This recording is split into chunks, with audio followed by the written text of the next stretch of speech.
अध्यक्ष जी बताएं, आज की जो प्रेस वार्ता रखी गई है वो किस संबंध में रखी गई है? उत्तर प्रदेश की भाजपा योगी सरकार के शासनकाल के 4 साल पूरे हुए हैं और सरकार अपनी नाकामयाबियों को उपलब्धियों में दिखाने का और गिनाने का काम कर रही है। 19 तारीख से इन्होंने एक 5 दिवसीय उत्सव कार्यक्रम शुरू किया है, जिसमें ये बता रहे हैं कि हमने जो 4 साल में किया है पिछले 10 सालों में भी ऐसा नहीं हुआ, जबकि जो स्थितियां हैं वो इसके एकदम विपरीत हैं।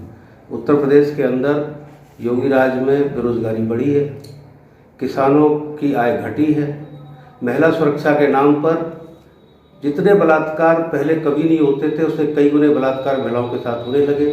खाली बलात्कार ही नहीं हुए, बलात्कार के बाद हत्याएं होने लगी। इसी के साथ साथ जो हमारा किसान वर्ग है उसको कहा गया था कि हम जो है तुम्हारे कर्जे माफ़ करेंगे।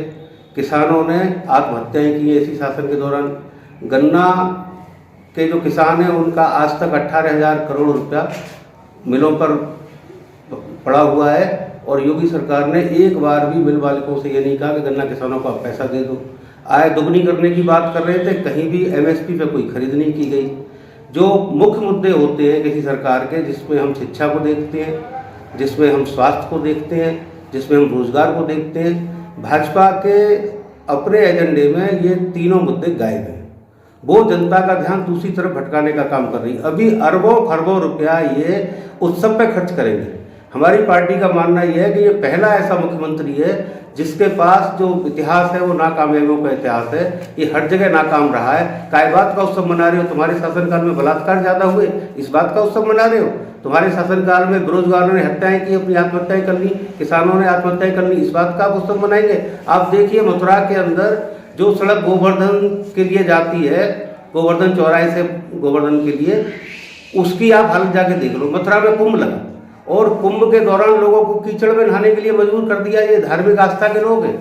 ये जो गेरुआधारी ढोंगी योगी है, हम ये कहना चाहते हैं कि इनका धर्म से भी दूर दूर तक कोई लेना देना नहीं है। यदि इनको जरा सी भी धार्मिकता इनके अंदर होती तो गोवर्धन की सड़क इतनी टूटी नहीं पड़ी होती। उस पर होकर श्रद्धालु भी जाते हैं, गांव के लोग तो जाते ही हैं। आज सब लोग गाली देते हैं कि ये कैसी सरकार है। तो इस सरकार के शासनकाल में सिवाय जनता को दुख देने के, सिवाय लोगों को तंग करने के, आप देखो बेरोजगारों पे पैसा नहीं है। भर्ती के नाम पर इन्होंने कितने अरबों खरबों रुपया वसूल लिया। बेरोजगारों के बापों की जेब काट ली इन्होंने।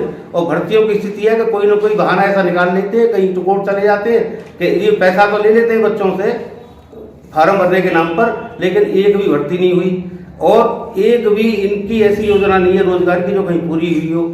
इसी के साथ साथ आप ये देखिएगा कि ये जो बेरोजगार नौजवान है, जब ये आंदोलन करने जाता है तो लखनऊ में इसी बेरोजगार को, खाली जेब वाले को, इनकी पुलिस पीटने का काम करती है, इनकी हड्डियां तोड़ने का काम करती है, इनकी जबान को दबाने का काम करती है। तो हमारा कहना यह है कि चारों तरफ से ये योगी जी की सरकार फेल हुई है। ये जो कह रहे हैं कि 4 साल में हमने 10 साल वाला काम कर दिया, हम ये कह रहे हैं कि 10 साल में जितनी बुराइयां पैदा नहीं होती हैं उससे 1000 गुनी बुराइयां तुमने 4 साल में पैदा कर दी हैं और अब जनता तुम्हारे जाने का इंतजार कर रही है। बताएं सर, उत्तर प्रदेश सरकार अपने 4 साल पूरे होने का जश्न मना रही है, इस संबंध में आप क्या कहेंगे? देखिए, योगी आदित्यनाथ जी मैं समझता हूँ ये अपनी नाकामियों का जश्न मना रहे हैं। और जब से उत्तर प्रदेश में योगी जी की सरकार आई है तब से भ्रष्टाचार अधिकारियों का और नेताओं का बिल्कुल चरम पर है। एकदम ये गठबंधन के तहत जनता को लूट रहे हैं। अब इन्होंने लोगों को रोजगार देने का वादा किया था, ये बिल्कुल भी रोजगार नहीं दे पाए। जितनी भी इन्होंने नक्तियाँ निकाली वो सबको या तो कोर्ट से स्टे हो गया, ये इतनी खामियां छोड़ देते हैं कि किसी को रोजगार इनके उसमें है ही नहीं, ये तो सबको प्राइवेटाइजेशन की तरफ ले जा रहे हैं। दूसरी बात मैं बताऊंगा, जब कोरोना महामारी के काल में इन्होंने इतना जमकर भ्रष्टाचार किया, जो 400 रुपये का ऑक्सीमीटर आता था उसकी कीमत इन्होंने 4000 वसूली। और जो सैनिटाइजर थे और जो थर्मामीटर थे उनके इतने दाम दिए गए, मतलब कि इतना जबरदस्त भ्रष्टाचार था उसमें। एक तरफ से जनता की लूट हुई। और मैं ये कहना चाहता हूँ, ये इन्होंने बेटी पढ़ाओ बेटी बचाओ को नारा दिया, तो मैं कहता हूँ 8 साल की, 10 साल की, 5 साल की बच्चियों तक के बलात्कार हुए, जो ऐसा पहले बहुत कम हुआ था। हाथरस का आप कांड देख लीजिए। पूरी सरकार, योगी आदित्यनाथ जी की पूरी सरकार और वो उनके अपराधियों के साथ खड़ी हुई। काफ़ी आंदोलन हुआ, सब कुछ होने के बाद तब फिर बड़ी मुश्किल से उनके खिलाफ FIR दर्ज हुई। इस तरह का इनका ही कारनामा है।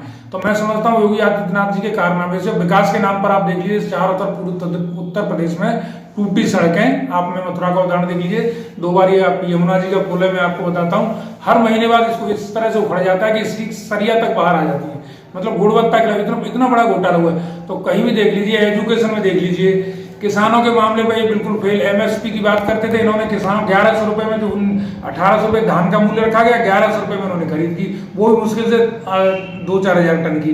तो ये बस सिर्फ बात बनाने में माहिर है, झूठ बोलने में माहिर है, और सिवाय इन्होंने प्रदेश की जनता को लूटने के सिवाय 4 साल में कोई काम नहीं किया।